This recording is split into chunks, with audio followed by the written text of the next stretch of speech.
अस्सलाम वालेकुम रहमतुल्लाहि व बरकातुहू। क्या आप जानते हैं कि गुर्दे फेल होने की बीमारी खामोशी से आती है? आज हम बात करेंगे किडनी फेलियर अर्ली साइंस पर, गुर्दे फेल होने की, गुर्दे खराब होने की 10 इब्तदाई अलामात पर। अगर इन अलामात को बर वक्त पहचान लिया जाए तो आपके गुर्दे खराब होने से, फेल होने से बच सकते हैं।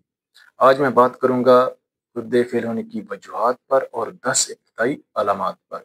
मैं हूं homeopathic doctor Mohammad Aqeel Saifi, German homeopathic store and clinic Kakkar Mandi Gujranwala. गुर्दे फेल होने की वजूहात कौन सी होती हैं? गुर्दे फेल होने की ये वजूहात इसलिए बता रहा हूँ कि वजूहात का पता हो तो बंदा बच सकता है बीमारी के आने से। गुर्दे फेल होने की वजूहात में सबसे बड़ी वजह है क्रॉनिक किडनी डिजीज, CKD। जिन लोगों को क्रॉनिक किडनी डिजीज का मसला होता है उनके गुर्दे जो हैं आहिस्ता आहिस्ता फेल हो जाते हैं, खराब हो जाते हैं। एक बड़ी वजह है हाई ब्लड प्रेशर का रहना। हाई ब्लड प्रेशर का असर जो है वो गुर्दों पर पड़ता है और गुर्दे जो हैं वो आहिस्ता आहिस्ता खराब हो जाते हैं। जो शुगर पेशेंट हैं, क्रॉनिक शुगर पेशेंट हैं, उनके गुर्दे भी आहिस्ता आहिस्ता खराब हो जाते हैं।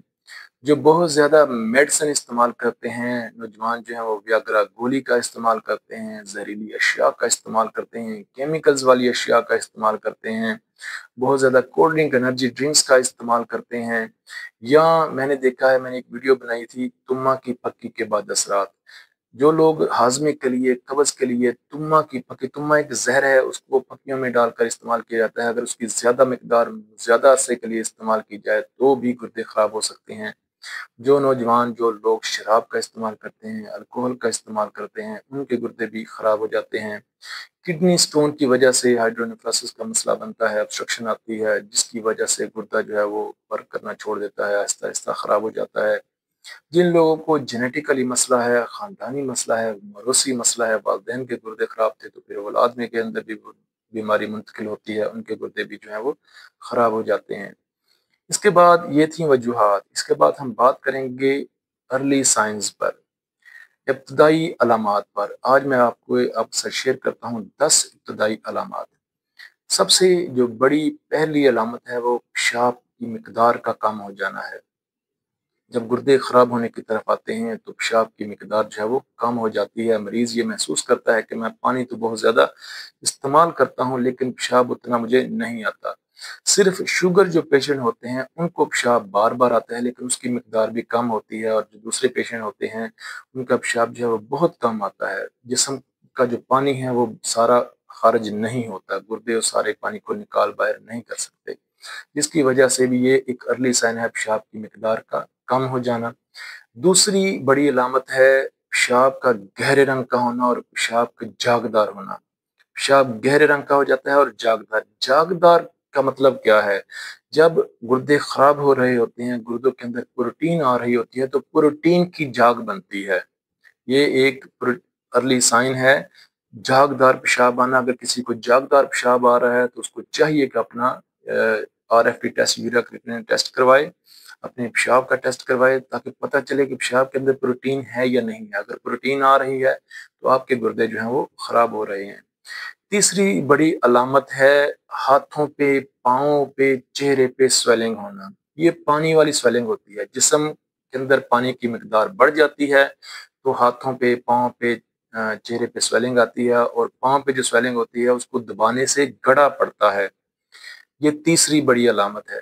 चौथी बड़ी अलामत है ब्लड प्रेशर का कंट्रोल ना रहना।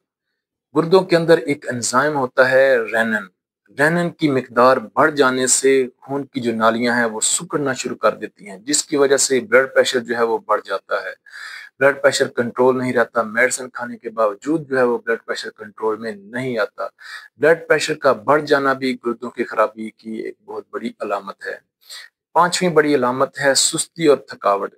मुसलसल सुस्ती, दिन रात सुस्ती और थकावट का रहना, ये गुर्दों के खराबी की एक बहुत बड़ी अलामत है।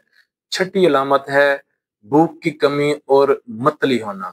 भूख जो है वो बहुत कम हो जाती है, खाने को दिल नहीं करता, वजन कम होना शुरू हो जाता है और दिल खराब होता है। दिल मैदे की वजह से खराब नहीं होता कि मैदा खराब है दिल खराब हो रहा है, नहीं, गुर्दों की स्वेलिंग की वजह से, गुर्दों की खराबी की वजह से दिल खराब होता है, मतली आती है, कै भी आ जाती है। सातवीं अलामत है सांस फूलना, फेफड़ों के अंदर पानी जमा होना शुरू हो जाता है, जिसकी वजह से सांस फूलता है, सांस सही तरीके से नहीं आता, जरा सा चलने से सांस फूलना शुरू हो जाता है। आठवीं अलामत है जिल्द पर खारिश होना। जिस्म का गंद जब पानी बाहर नहीं निकलता, गंद बाहर नहीं निकलता, तो जिस्म का गंद जो है वो स्किन के अंदर फैल जाता है। जिस्म के अंदर फास्फोरस की मिकदार जो है वो बढ़ जाती है, जिसकी वजह से स्किन के ऊपर खारिश होती है और मरीज हर वक्त उसका दिल करता है कि पूरे जिस्म को हर वक्त कोई ना कोई खुजलाता रहे, या वो खुद खुजलाता रहता है। दिन रात उसे खुजली बहुत ज्यादा होती है, खारिश बहुत ज्यादा होती है। नौवीं अलामत है नींद की कमी और टांगों में झटके लगना। नींद बहुत कम हो जाती है और सोते हुए या दिन के वक्त भी खसूसन सोते हुए टांगों में झटके लगते हैं। और 10वीं अलामत है याददाश्त की कमजोरी। याददाश्त जो है वो बहुत कम हो जाती है, कुछ याद नहीं रहता है कि उसने क्या खाया था, क्या किया था, तो दिमाग जो है वो भी काम करना छोड़ देता है। ये 10 अलामात हैं, 10 इब्तदाई अलामात हैं किडनी फेलियर की।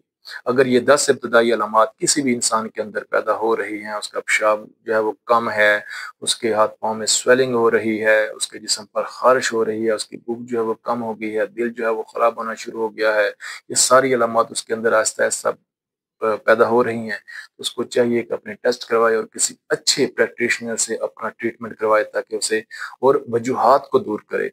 ठीक है, वजूहात को भी दूर करे। अगर उसने कोई इस तरह की कोई चीज़ खाई है, कोई शराब पी है, या कोई किडनी स्टोन है, कोई भी मसला है, वजूहात को भी दूर करे, अपना ट्रीटमेंट करवाए, ताकि उसके गुर्दे जो है वो फेल होने से बच जाएं और वो डायलिसिस की तरफ ना जाए। तो ये थी मेरी आज की वीडियो, उम्मीद है आपको पसंद आई होगी।